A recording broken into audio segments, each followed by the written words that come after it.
আমাকে চেনেন না, আমি কে?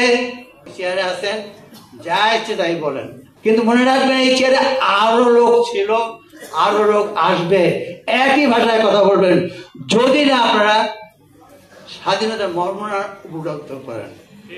স্বাধীনতা মানে যদি অট্টালিকা হয়, জিডিপি হয়, পার ক্যাপিটা হয়, এটা একটা বিষয় বটে, কিন্তু স্বাধীনতা সবচেয়ে বড় হলো আমার মতে আপনি মুক্ত কিনা, আপনি স্বাধীন কিনা, নির্ভয়ে আপনার জীবনযাপন করতে পারেন কিনা। এই মৌলিক জিনিসগুলি যদি একটা রাষ্ট্র নিশ্চয়তা দিতে না পারে, তারপরে যত অট্টালিকাই করুক, যত জিডিপি করুক, তাদের কোনো লাভ নাই।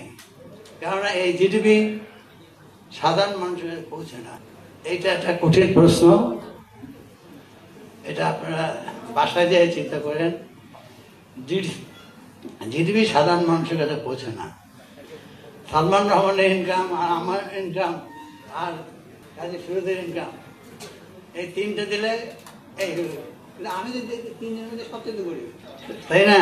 সেই জন্য আমি বলি যে আমাদের মৌলিক জিনিসটাকে নিশ্চিত করতে হবে। আপনারা কেন বললেন মন খুলে কথা বলবেন? এর আগে 54 বছর আমরা মন খুলে কথা বলতে পারি নাই। এইবার যারা আসছেন, কোথা থেকে আসছেন আল্লাহ জানে, আর তারা জানেন। তো যাই হোক, সেটা বলে আবার বিপদে পড়তে চাই না, কিন্তু কোশ্চেনটা হইলো আপনি কইলেন এটা আমরা মন খুলে কথা বল। আমি তো আপনাদের সমালোচনা করি নাই, আমি তো এই প্রশ্ন করি নাই আপনি আইসা কোথা থেকে। হ্যাঁ, আপনি আমার উপদেশ দেন, আপনি চেনেন আমাকে চেনেন না, আমি কে? চিনেন না।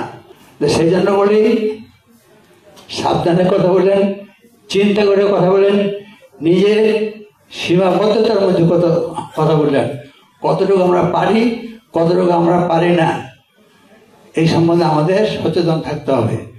এখন যদি কেউ বলে বাবলা যে কথা বলতে দেয় না, আরে বাংলা 24 ঘন্টা কথা বলে, তারপর কথা মুখ বাক স্বাধীনতা আনে, কাজী ফেরত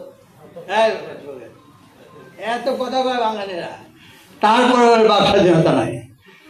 তো যারা শোনে যে বাক স্বাধীনতা চায়, তারা ভাবে যে 5-6 ঘন্টা ঘুমায়, ওই সময় কিন্তু তারা কথা বলতে চায়। দিনের সময় কিন্তু কথা বলে, যে সময়টা ঘুমায় সেটাও তারা কথা বলতে চায়। দেশ স্বাধীন হয়েছে, ভালো কথা।